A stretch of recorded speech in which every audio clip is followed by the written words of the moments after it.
حضرت ابو الحسن رحمتullah تعالی علیہ حضرت معاذ ابن جبل رضی اللہ تعالیٰ عنہ کے پاس بیٹھا کرتے تھے۔ فرماتے ہیں ان سے جو پیار بڑھا تو پھر میرا مصلی سے بھی بڑھ گیا۔ تابعی ہیں، فرماتے ہیں صحابی رسول سے محبت ہوئی تو ذکر سے بھی ہو گئی، پھر درود شریف سے بھی ہو گئی۔ محبت ان سے بڑھی تو پھر اللہ نے مسجد کا پیار بھی بڑھا دیا۔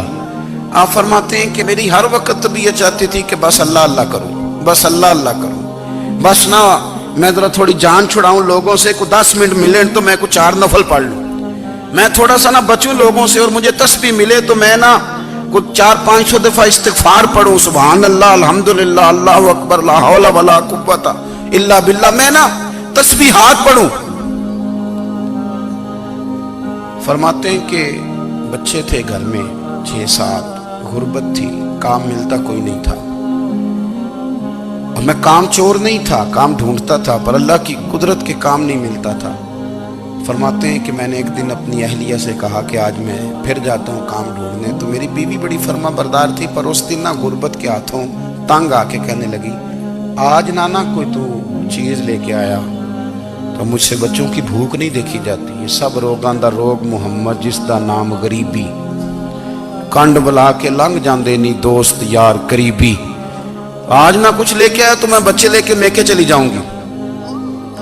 شیخ فرماتے ہیں کہ میں بڑا پریشان گھر سے نکلا، پر میں نے صبح سے لے کے زور تک کام ڈھونڈا، کام ملا کوئی نہیں، تو میرے دل میں خیال آیا چلو کام نہیں ملتا تو اللہ اللہ تو کرے نا، چلو بندوں کی مزدوری نہیں ملتی تو رب کریم کی عبادت ہی کرتے ہیں۔ فرماتے ہیں کہ میں نے نا فرات کے پانی سے وضو کیا، نہر کے، شدید دھوپ تھی، ساتھ ریت تھی اور ریت تپ رہی تھی، میں نے اپنا رومال وہیں مصلی کے طور پر بچھا لیا، اور فرماتے ہیں کہ زور سے لے کر عصر تک نماز پڑھی، دھوپ بھی پورے زور پہ، پر میرے سجدے کا ذوق بھی پورے زور پہ۔ فرماتے ہیں سورج بھی چمک رہا ہے اور رب کی عبادت کا ذوق بھی پورے زور پہ، میں سجدہ کروں تو پھر میرا اٹھانے کو جی نہ چاہے۔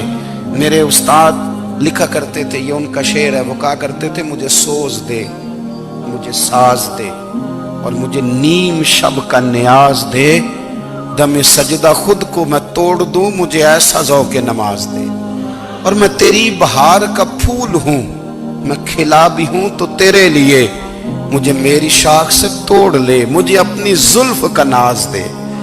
بھائی فرماتے ہیں کہ عصر تک میں نے نفل پڑھے، دل ڈھلنے لگا، عصر کی نماز پڑھی اور میں وہاں سے چلا۔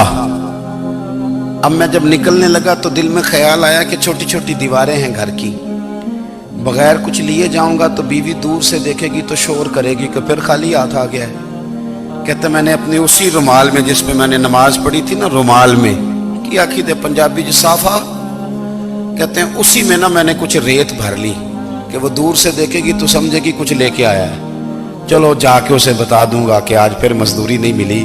کہتے ہیں وہ ریت لے کر جب میں گھر میں گیا تو پہلے بیوی دروازے پہ کھڑی ہوتی تھی، پوچھتی تھی خالی ہاتھ آ گئے ہو؟ آج میں نے دیکھا تو ہے ہی کوئی نہیں۔ فرماتے ہیں میں اندر داخل ہوا، سلام لیے، کونے میں نے وہ رومال رکھ دیا اور میں نے آواز دی کہ بھلی مانس کہاں ہو؟ تو وہ کہنے لگی آپ منہ ہاتھ دھو لیں، میں روٹی لے کے آئی۔ میں نے کہا روٹی کہاں سے آ گئی؟ یہاں تو کئی دنوں کے فاقے، تو کئی دنوں کی غربت ہے، یہاں تو اس گھر میں تو فقیری ہے۔ فرماتے ہیں کہ وہ روٹی لے کے آئی اور اس وقت کی جو موجودہ نعمتیں تھیں، سمجھ لیں سلاد، اچار، ہر چیز ساتھ لائی۔ میں نے کہا کہ بچے کہاں گئے؟ کہنے لگی وہ کھانا کھا کے کھیلنے گئے، آپ کھانا کھا لیں آ جاتے۔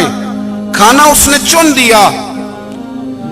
میں نے حیرت انگیز لہجے میں ساری نعمتیں اپنے دسترخوان پہ دیکھ کر کے بیوی سے پوچھا یہ کہاں سے آیا کھانا؟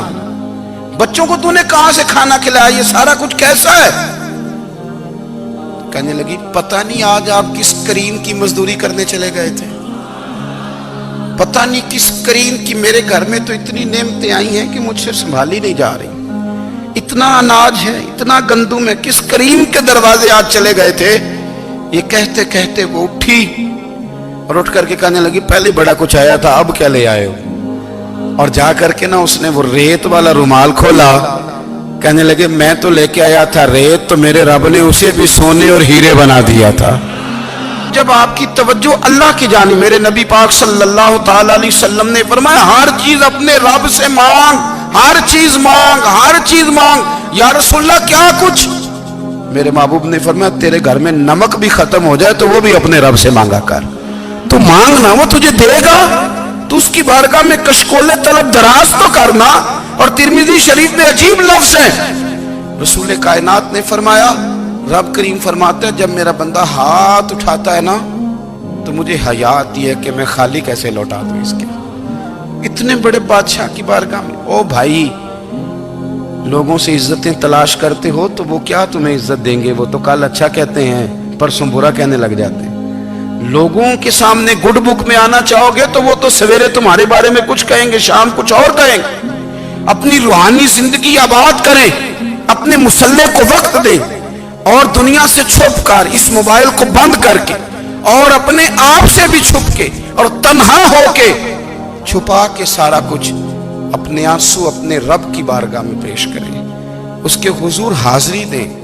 سنو نا ترمذی کی حدیث, اور اسے یاد رکھنا. نبی پاک علیہ السلام نے فرمایا اپنے دکھ لوگوں کے سامنے نہ بیان کرنا, سیٹھوں نوابوں کو نہ بتاتے پھرنا, دنیا داروں کے سامنے جا کے نہ رونا کہ میں تکلیف میں ہوں. پر میں اگر دنیا داروں کو دکھ بتاؤ گے رب تمہیں کبھی غنی نہیں کرے گا. اور لوگ ہیں کہ الٹا مذاق اڑائیں گے. آپ کی جس سے بڑی پکی یاری ہے نا, پکی, وہ تب تک پکی ہے جب تک آپ نے 50,000 مانگا نہیں. اور جس وقت آپ نے کہہ دیا کہ میں مجبور ہوں میری مدد کر, تو پھر ختم ہو گئی دوستی. لوگوں کی تعلقات آپ کے ساتھ تب تک ہیں جب تک آپ ان سے کوئی ضرورت وابستہ نہیں کرتے. کریم محبوب فرمانے لگے بندوں کے سامنے دکھ نہ بیان کرنا, اللہ تجھے کبھی غنی نہیں کرے گا. تو اپنے دکھ اپنے رب کو بتا, تو دعائیں مانگ, تو اس کی بارگاہ میں حاضر ہو, تو اس کے حضور عرض کر.